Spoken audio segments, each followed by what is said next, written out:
So, just over a year ago, I made this video list of players who I enjoyed watching whilst growing up, and it's fair to say that my choices were roasted more than Salah's turkey on Christmas. Now that I've had a full year to gather my emotions, I thought it's time to give the people what they want. Something completely different. So, ladies and gentlemen, welcome to Streets Won't Forget Part 2, Players That the Streets Have Forgotten. Now, the premise for the list is quite simple. I'm going to show you 8 Premier League players, and your reaction will be either, "Ah, I remember him," or, "Who the fuck is that guy? I've never seen him in my fucking life." So make sure you hit that subscribe button and let's get started. First up on the list, I have Georgis Samaras. If you're a Celtic fan, then I have no doubt that you remember this one, as he quickly became a cult hero during his 7-year stint in Scotland. But what many people forget is that he previously flopped at Man City in the Prem. Signed from Dutch side Heerenveen in the 2006 January window for £6 million, there were high expectations for the big winger to help bolster City's attack. See, before the investment of Mansour bin Zayed and his daddy Sheikh oil money, Man City didn't have the star-studded team that we see today, but still featured some well-known forwards like Andy Cole, who despite his age would still feature ahead of a 20-year-old Georgis.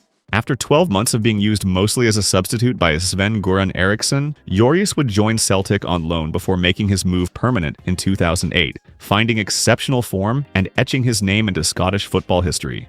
The forward would return to the Premier League again for a final time in 2014, but his spell at West Brom was just as forgettable as his first. Samaras retired in 2018 at 33 years old after recurring back problems, and is now the vice president of a small club back in his home country. And at number 7, it's Oussama Assaidi. Back in the early 2010s, everybody was talking about one player, Adel Taarabt. The JJ Okocha of the time, Taarabt's trickery and showboating was a blessing to watch, introducing the Premier League to the world of Moroccan flair. Soon, all clubs wanted their own Taarabt, and Liverpool thought they had found his protege in 2012, when they signed Assaidi for a modest £2.4 million from the Dutch league. He seemed to fit the bill perfectly. A young Moroccan winger with bags of tricks and a decent squad player following the departures of Maxi Rodriguez and Craig Bellamy. Unfortunately for the winger, there was another talent emerging who would unintentionally destroy his chances of thriving at Liverpool. Raheem Sterling had just been called up to the first team, and the 17-year-old would instantly join the rotation with Stuart Downing for the left-wing position. Assaidi would hardly get a chance in his first year and was sent on loan to the talent refugee camp Stoke City in 2013, where he would remain for 18 months before eventually being sold to Dubai for £4.7 million. We would never see Assaidi in the Prem again. And having left with just 32 appearances under his belt in 3 seasons, it's fair to say he probably won't be remembered by the majority of football fans. Speaking of Stoke City, now is a good time to mention this man, Ibrahim Afellay. When Barcelona signed the Dutch winger in 2011 with an €85 million release clause, nobody expected his career to end the way it did. Ibrahim was tipped to reach dazzling heights after his impressive start at PSV, being a key player in their 4 Eredivisie titles. A move to Barcelona should have marked the next step up in his career, but a persistent knee injury and competition with elite players meant the winger would never get a real chance to showcase his talent. After 4 years with the Catalans, his contract was up and Ibrahim would be allowed to leave on a free transfer. The best suitors turned out to be Stoke City, joining the camaraderie of players who were looking to revive their careers at a lower-level Prem side. Sadly, the injury troubles continued in his second year at the Potters, managing just 12 league appearances mostly off the bench. By his 3rd year at the club, he had fallen out of the favor with manager Paul Lambert. In March 2018, Lambert removed Afellay from the first-team squad, barring him from training and match duties for the rest of the season to prevent his bad influence from affecting the team's relegation battle. His contract was terminated the following year after not featuring in the league again, and Afellay returned to PSV for one final injury-riddled run before retiring in 2021. The streets may not forget the name due to circumstances surrounding his career fall-off, but his Premier League highlight will always be his red card for slapping Craig Gardner. And in at number 5, we have Bartosz Kaputska. I don't really have much to say about this one, apart from what and who. Bartosz was signed during Ranieri's spending spree on the back of their surprise league victory, with the Foxes paying £7 million for the young Polish attacker. He had emerged as a standout prospect at Euro 2016, featuring in all 5 of Poland's matches and drawing attention from some of the biggest clubs in Europe. It's sad to see that this transfer never helped develop his career, as Kaputska would not make a single Premier League appearance during his 4 years at the club. Instead, Bartosz would face unsuccessful loan after unsuccessful loan in between sporadic appearances for Leicester's under-21 team, never managing to fight for a spot in the first team. When his contract expired in 2020, the midfielder returned home to Legia Warsaw, where he remains to this day. He seems to have regained some regular football and is still playing at international level at 28 years old, so fair play to the lad. It's just a shame we never saw him reach his potential as a Premier League rising star. Now at number 4, Maroune Chamakh.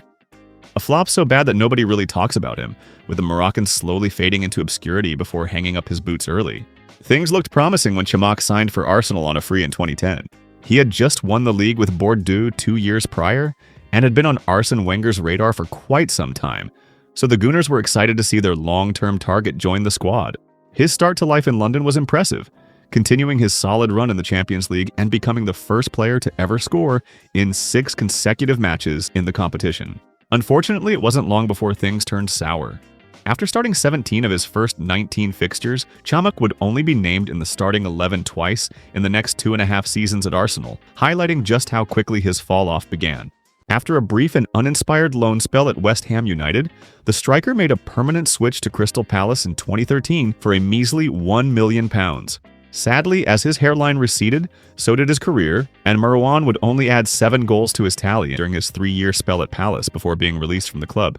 Other than an extremely short spell at Cardiff that lasted just 2 games, Chamakh failed to find another club and eventually announced his retirement 3 years later in 2019.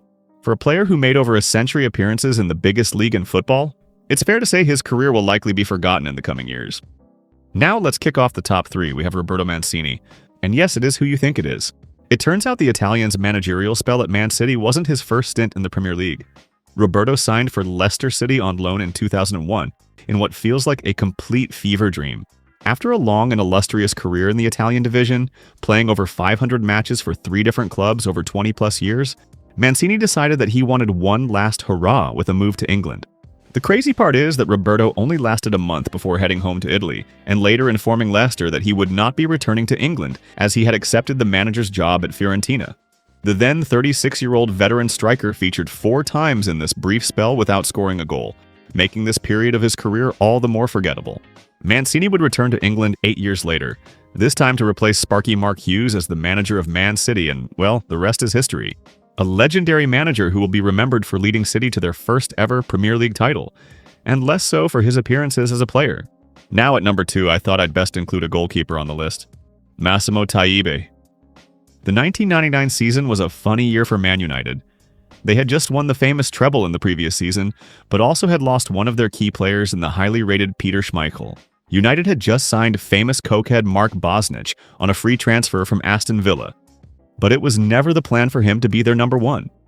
That position was reserved for their new £4 million signing, Massimo Taibi.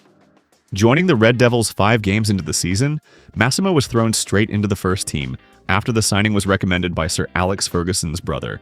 Unfortunately for Fergie, the Italian shotstopper will likely go down as one of United's worst goalkeepers in history.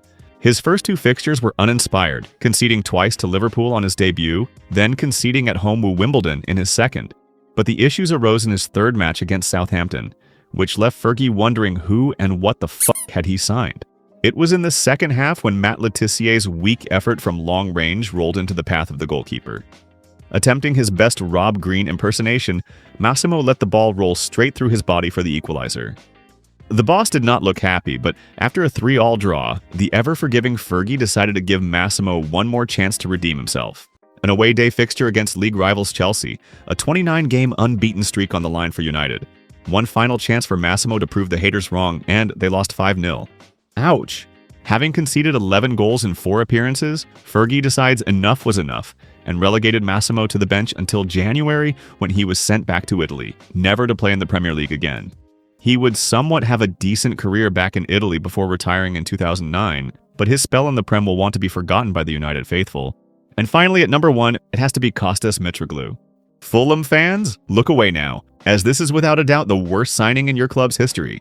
It was January 2014 and Fulham were in serious risk of being relegated for the first time ever from the Prem. With main striker Hugo Rodallega facing injury issues, Clint Dempsey leaving after a short-term loan back to America, and Dimitar Berbatov forced out on loan due to concerns about his work ethic, Fulham were desperate for a striker to save their season. Manager Martin Jol turned his attention to the Greek Super League and set their eye on Olympiacos striker Kostas Mitroglou. The big bulldozing forward had scored 14 goals in 12 appearances in the first half of the season and was open to a move to the Premier League. There was just one slight problem. Kostas was currently sidelined with a knee injury. Fulham took a gamble anyway and paid a whopping £12 million to bring him to London, in a move that they would later regret.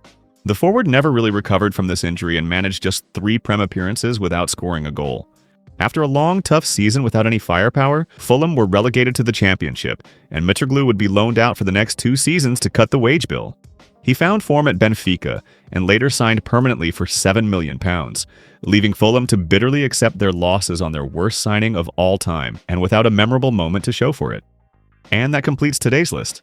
I know there's probably hundreds of players who fit into this category, so leave some of your suggestions in the comments, and go check out part 1 of this video. I've left the link in the description if you want to laugh. But for now, thanks for watching.